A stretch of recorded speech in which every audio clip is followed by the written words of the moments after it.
Welcome to the fifth day of our trip from Tiverton to Oslo.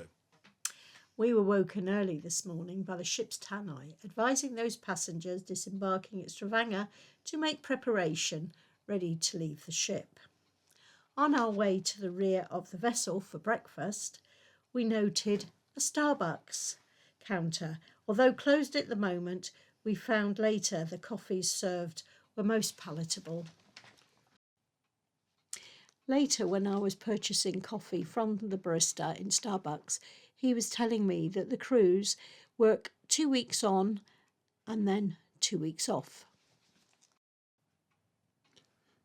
Here on the left is a model of our ship, the MV Stavanger, in bright red livery. Annie and I are making our way to the Commodore Lounge. Here we are given a docket to say how long we could stay at our table, and of course, being first into the lounge, we were able to get the best seats overlooking the stern of the ship. As we pan the camera around, you can see how clean and tidy the room is. Within 20 minutes, breakfast was ready and the choice was amazing. All the vehicles have now disembarked and final loading is taking place. The whole process appears to be very well executed. The weather outside is wet and windy, but it did improve as we proceeded on to Bergen. Our travel guide says this is a highly recommended and very scenic trip. Our ship will navigate between many rocky outcrops and islands en route, and at times will pass through some very narrow pinch points. Our cameras are ready to record this, and we hope that you will enjoy it as well.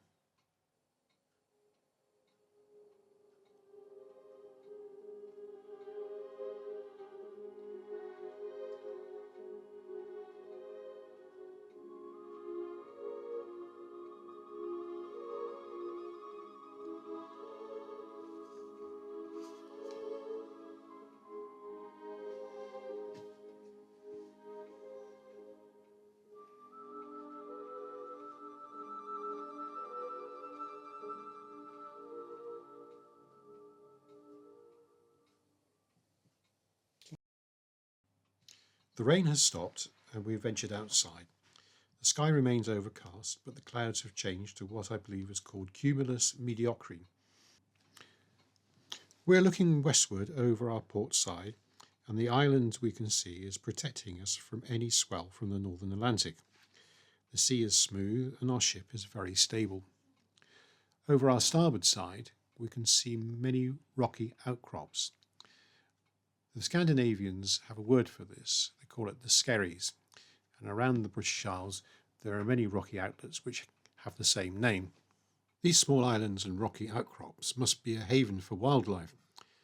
In this area there seems to be very little human habitation, but in the summer months I would expect there are many anglers who would want to cast their line into the sea here.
After our initial walk outside, I took the comfortable seat in the forward lounge. Here I videoed parts of our passage through tinted glass. In front of us is the entrance to the coastal town of Haugesund. In the distance you can see the electrical cables our ship must go under. The pylons are a useful landmark as our other camera films from the outside. The MV Stavanger has now reduced her speed as the land closes in on both her port and starboard side. She's reduced her wake so as not to disturb the shoreline. As we view the coast on the starboard side, you will shortly see the entrance to Kieldersen. I notice right in the centre of the opening there is a smooth rock just above the waterline, with a day mark alerting those that want to navigate into the protected inlet of its danger. Within the inlet there are properties hugging the shoreline.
The MV Stavanger is powered by liquefied natural gas, which gives her her green credentials. She's also family friendly with a play area in the open. So if you are lucky to have a Duracell bunny that needs lots of exercise, this is a good ship to be on. The ship is 117 metres long with a beam of 27.5 metres. She can carry 1,500 passengers and 600 vehicles.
To give reference, please note the red coaster we are just passing, moored alongside the quay on the port side, and that will help with the video as we progress. Carmarthen Bridge is the first bridge of 3 bridges we will go under. It opened in October 1955 and is a road bridge connecting the island of Cornwall and the mainland. There are 2 access points to the island. One is the bridge that we can see ahead, and the other a tunnel which we have just passed over. The Carmoy Tunnel was opened in 2013 and it has a length of 9,000 metres. Historians believe the island was a Viking stronghold worth protecting for its ability to provide sustainable farming and easy maritime access for trading up and down the coast. I am taking the video inside our vessel and John is on the quarterdeck, taking videos as we near and then navigate under the bridge.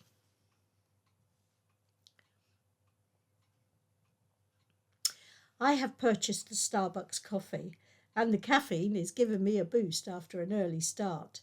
We decided to do the trip after the school holidays. This was a good decision for us as the ship is not too busy. Of course, at the time of booking, you are taking potluck with the weather. Yesterday in Herschel, Denmark, we were both in shorts. Today, we are very much in trousers.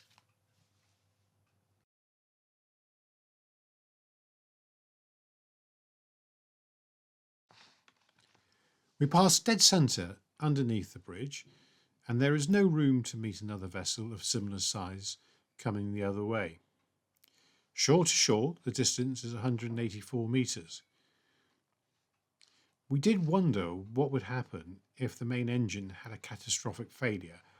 What would the crew do to save their ship in such confined space? It seems the captain would rely upon her momentum to get her to a safe place to anchor.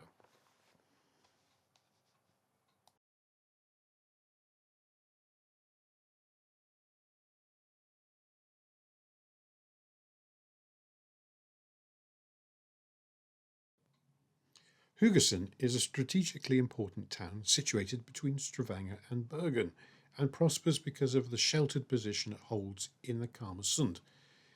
It has strong Viking roots and has a modern focus on shipping and marine industries. Before North Sea oil and gas exploration, the town's primary industry was fishing, especially during the summer when herring was plentiful. Although this is a relatively small town of 37,000 people, it does have its own university campus, the Western Norway University of Applied Sciences.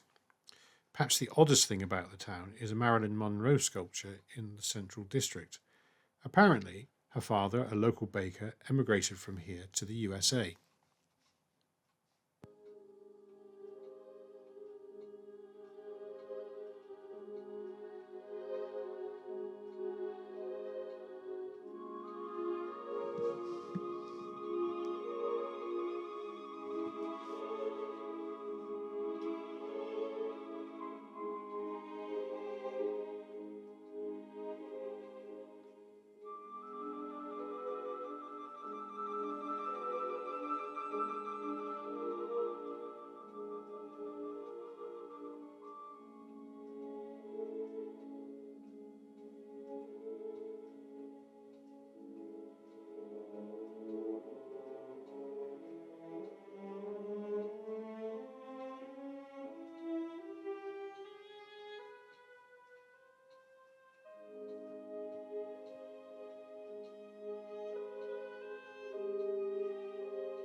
We will shortly be passing a passage landmark. Perched on a rocky point is a two-toned house in yellow and white. Vatlastromen Lighthouse. It was built in 1882 and remains a prominent feature on this scenic passage. It also tells us that we are not too distant from our destination. When we get to the next bridge, Sotra Bridge, we will turn to starboard and enter the western approach to Bergen.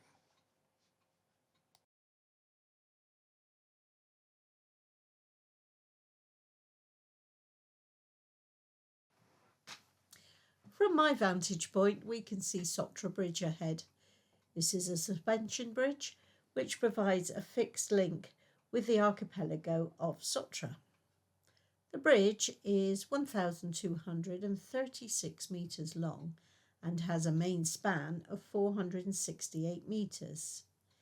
It was brought into use in December of 1971. Originally, it was a toll road bridge, but when it was paid for in 1983, the toll booths were taken away. The clearance for our ship to pass under is 50 metres, which it will do easily.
In front of us is Askøy Bridge, which is the third and final bridge on this trip. It was completed in 1992 and it connects Bergen and Askøy. It is 1,057 metres long and has a span of 850 metres. The clearance is 62 metres, which gives us even more headroom than Sotra Bridge.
In the distance we can see the city of Bergen.